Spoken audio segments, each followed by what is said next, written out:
Ассалаумағалейкум, құрметті көрермендер, сіздермен бірге Түркі Қазақ арнасы.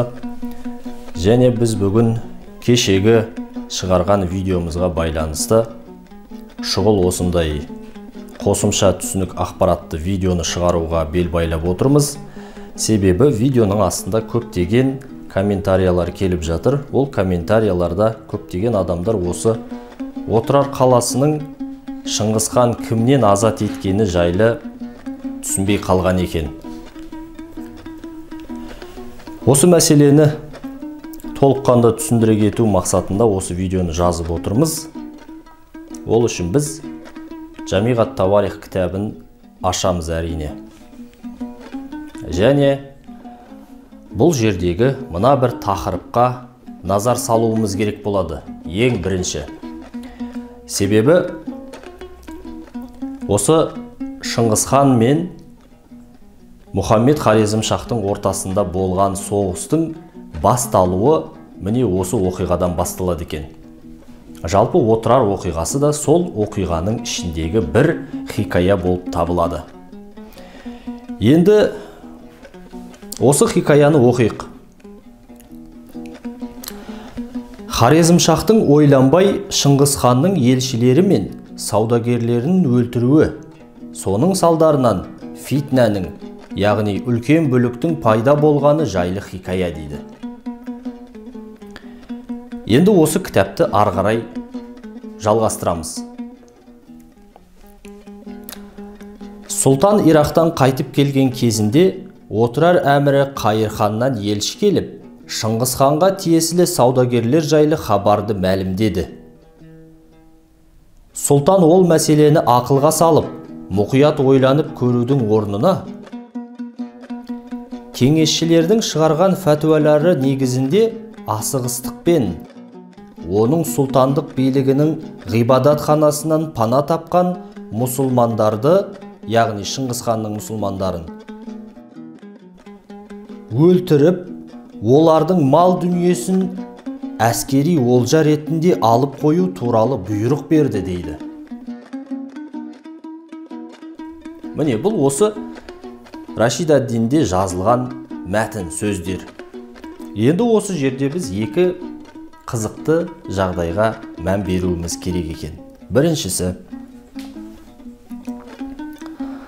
Хорезмшахтың Шыңғысханның жіберген мұсылман саудагерлерін ойланбай, оны жақсылап тексеріп көрмей, оларды өлтіруі.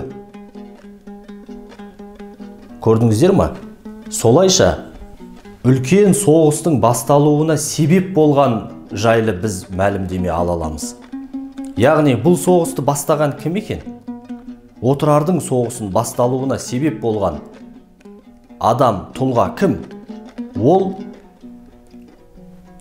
парсылардың билеушісі Хорезмшахтың өзі екен. Бұл бірінші мәселе. Ал енді екінші мәселе. Екінші мәселе. Осы кітапта оқығанымыздай Шыңғысхан жіберген мұсылман саудагерлері. Көрдіңіздер ме? Бұл осы кітапта жазылып тұр. Анық, айқын жазылып тұр. Шыңғысхан жіберген мұсылман саудагерлерді Хорезмшах өлтірді. Яғни Шыңғысханның қол астында көптеген мұсылмандар болған. Кейбір осы тарихи деректерге сәйкес, осы Отырарға келген Шыңғысхан жіберген мұсылмандардың саны 500 болған деп келтіріледі. Көрдіңіздер ме? Біз осы өткен тарихтардан біз Шыңғысханды мұсылмандарға көп алауыздық көрсеткен, мұсылмандарға түбегейлі қарсы болған, Шыңғысхан буддист болған, ол мұсылмандарды қырған, аяусыз қырған, әділетсіз болған деген сияқты ақпараттарды көп оқығанбыз. Бірақ енді бұл жерде сол айта кететін мәселе, Шыңғысхан мұсылман емес. Ол Тәңір дініне сыйынған, көк тәңірге сыйынған тұлға болған. Бірақ ол мұсылмандарға әділетсіздік жасамаған. Мұсылмандарды керісінше құрметтеген. Шыңғысхан мұсылмандарды құрметтегені жөнінде осы Жамиғ ат-Тауарихта көптеген ақпараттар келген. Міне көрдіңіздер ме, бұл жерде екінші мәселе осы Шыңғыс ханның ислам дініне деген көзқарасы сыйластықпен қарайтын көзқарас болған. Яғни мұсылмандарды сыйлаған. Бұны да кейін басқа видеоларымызда Құдай қаласа мүмкін болса айта кетеміз, оқып беріп кетеміз. Енді осы тақырыпты ары қарай жалғастыра отырып, біз Шыңғыс ханның Мұғул жерлерін әртүрлі бүліктер мен қақтығыстардан тазартып, саудагерлердің ары бері жүріп, саудагерлік жасап, сауда-саттықтың дамуына жол ашып қойғанын көреміз. Осы оқиғада сол Шыңғыс ханның осындай бір сауда-саттықтың дамуына үлкен үлес қосқаны жайлы ақпараттар келтіріледі. Енді осы сауда-саттықтар орнатылып, жағдайлар жақсарған кезде көптеген саудагерлер әртүрлі елдерден Мұғул еліне, яғни түркілердің жеріне көптеген саудагерлер сауда-саттықты жүргізді деп баяндалады. Осы тақырыптың соңғы жағында тағы да мынадай ақпарат келеді. Шыңғыс хан өзінің мұсылман саудагерлерінің Мұхаммед Хорезмшах тарапынан жауыздықпен өлтірілгенін естіген кезінде қатты ашуланып қайғырды дейді. Оны мен сіздерге оқып бере салайын. Ең дұрысы оқып бергенім дұрыс болар. Осы кітаптың өзінен мына жерінен бастап оқиын. Бұл мен кітаптан оқып жатырмын қазір. Ол сондай жалындаған ашу үстінде жалғыз өзі жартастың басына шығып, мойнына белбеуін асып, бас киімін шешіп, жүзін төмен қаратып отырып қалды. 3 күн бойы ол Әзіреті Хаққа Құдайға жалбарынып, зарлап жылады. Міне осы жерде айта кететін нәрсе, бұл жерде Шыңғыс ханның көк тәңірге сыйынғанын көре аламыз. Ешқандай буддист басқа болмаған. Енді ары қарай оқимын. Бұл енді Шыңғыс ханның сөздерін жазып жатыр Рашид ад-Дин осы кітапта. Енді қараңыздар. Шыңғыс хан айтты дейді.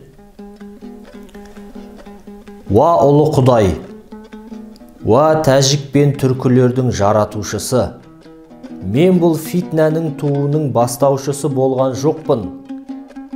Өз құдіретіңмен маған кек алуға қуат бере көр, деді, деп жатыр. Содан соң өзінде жақсы хабардың белгілерін сезінді. Содан сергектеніп, қуанышты күйде ол соғысқа қажеттінің барлығын тәртіпке келтіруге мықтап ниеттенген халде ол жақтан төмен түсті. Көрдіңіздер ма? Бұл Шыңғыс ханның соғыстың бастамағаны жөнінде және бұл соғысты қаламағаны жөніндегі баяны екен. Енді келесі тақырыпқа назар салайық. Келесі тақырыпта Хорезм шахы Сұлтан Мұхаммедтің Шыңғыс хан әскерінің оған қарсы соғысқа шыққаны жайлы хабардар болуы. Және оның шекарадағы Мұғул әскерімен соғысуы, сөйтіп оның, яғни Мұхаммед Хорезм шахтың қатты қорыққан күйде қайта оралуы жайлы хикая дейді.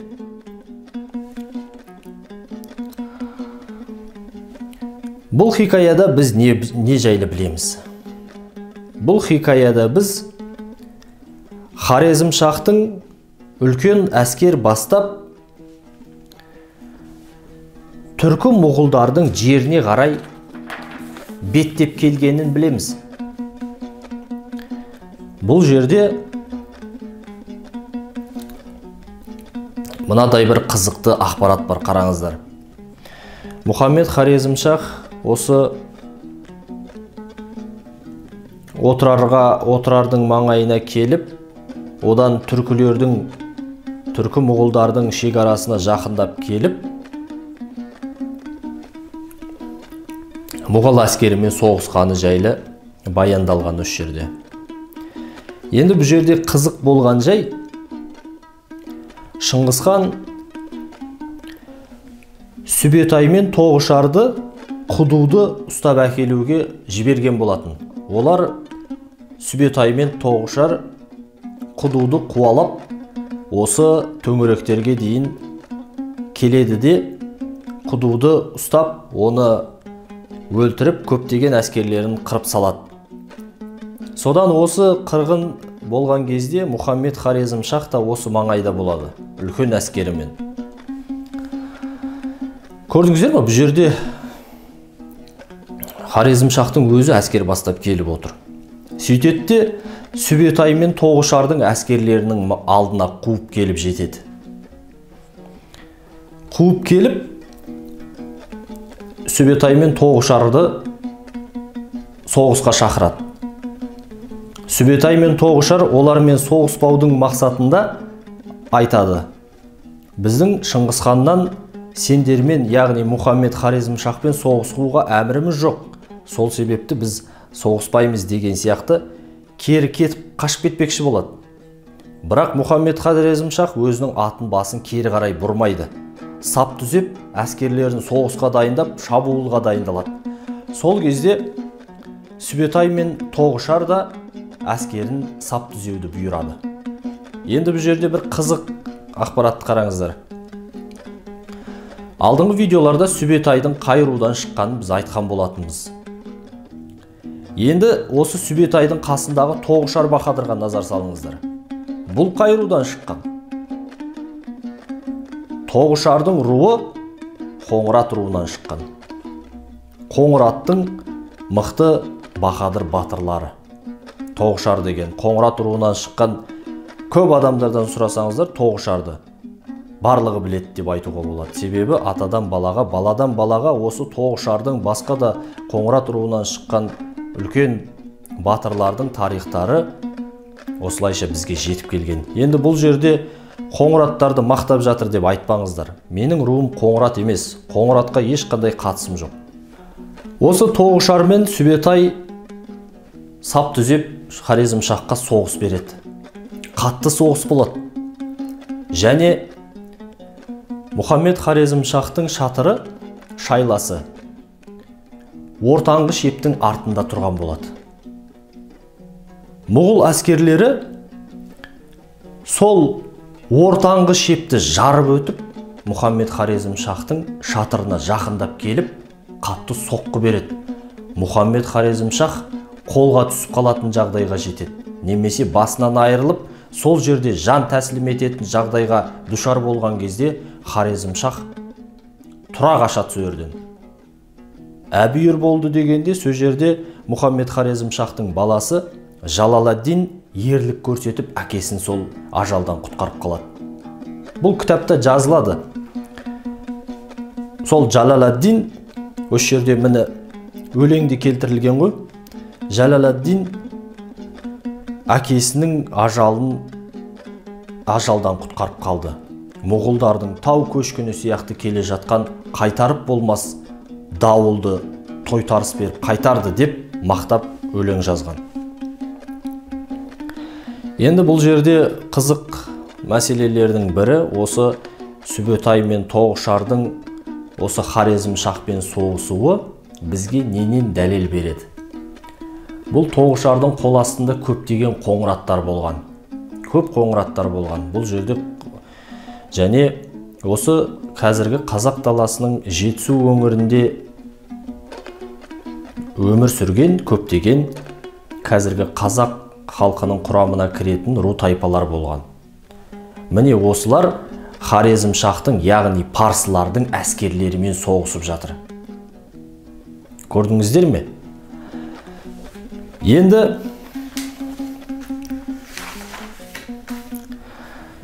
ары қарай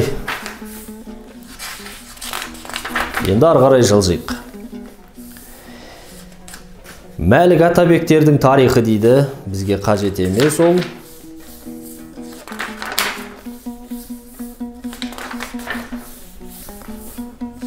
Так.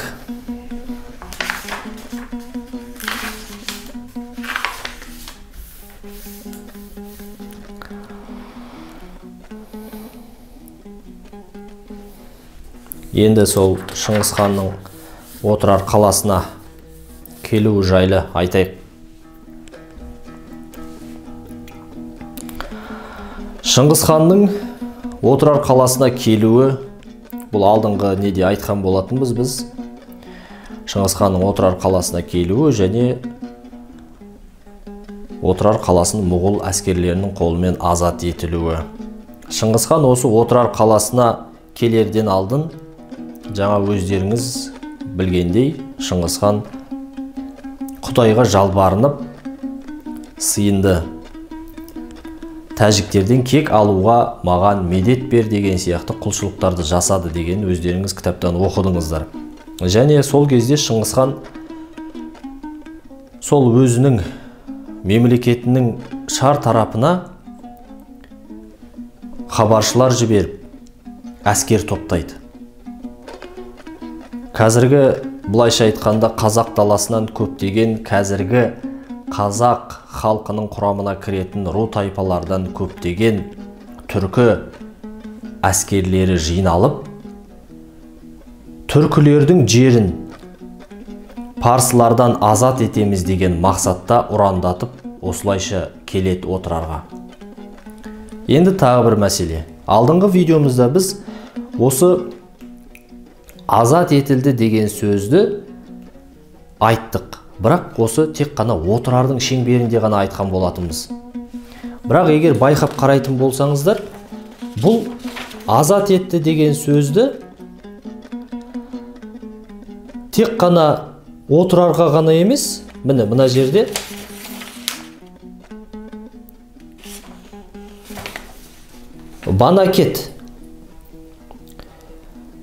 Банакетті де азат етті деп айтады. Сол азат етті деген сөз мынау. Көрдіңіздер ма? Хикаят истахласа фанакет ва хужант. Хожент қой енді. Хужант. Көрдіңіздер ма? Хожентті, Банакентті азат етуі жайлы хикая. Одан кейін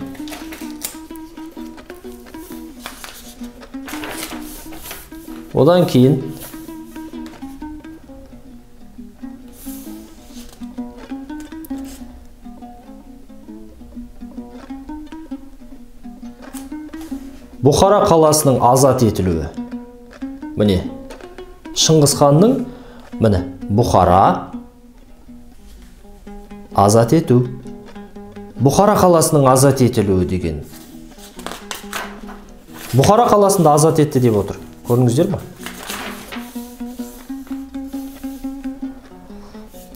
Самарқанд қаласына азат етілуі дейді. Азат етілу деген сөз, Самарқанд. Көрдіңіздер ме? Және тағы да Хожент, Банакент, Жаңакент деген қалаларды да азат етті деп келтіріледі.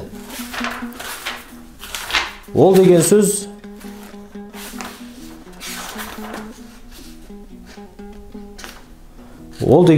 түркілер осы Самарқанд, Бұхара, Хожент, Банакент, Жаңакент, Отырар, тағы да басқа қалаларды түркілер өздерінің ата-бабаларының қоныстары деп есептеген. Сол себепті де олар осы жерлерді алған кезде оны азат етті деп жазған. Себебі олар әу баста түркілердің қалалары болған ғой, түркілердің жерлері болған. Сол себепті бұл кітапта да Жамиғат Тауарихта азат етілді деп жазған. Егер әу баста ол парсылардың жері болатын болса, ол олай жазылмас еді. Міне көрдіңіздер ма? Сол Жетісудың бойынан түркі моғолдар әскер жинап, Отырарды, Хожентті, Банакентті, басқа да Бұхара, Самарқанд, Отырар деген сияқты қалаларды, түркілердің жерін парсылардан азат етеміз деген мақсатта келіп, соғысып, өздерінің жерлерін, баяғы ата-бабасының жерлерін қайта алғаннан кейін бұл жерлерді сол кітаптарда азат етті деп жазылған. Міне енді құрметті көрермендер, сіздерге сәл болса да түсінікті болған шығар деп есептеймін. Егер де түсінікті болмаған жерлер болса, комментарий жазып қалдырыңыздар. Тағы да бір түсіндіріп өтетін мәселелер болса, біз де пендеміз, біздің де көп нәрселер ойымызда бола бермейді, көп нәрселер тастап кетуіміз мүмкін. Сол себепті де жалпы осы бағытта көп кітаптар оқып, зерттеулерді тоқтатпауымыз керек екенін білемін. Бір білетінім, біз әлде де тарихты көп ақтаруымыз керек екен. Назар қойып тыңдағандарыңызға рахмет. Келесі видеоларда жолыққанша сау болыңыздар.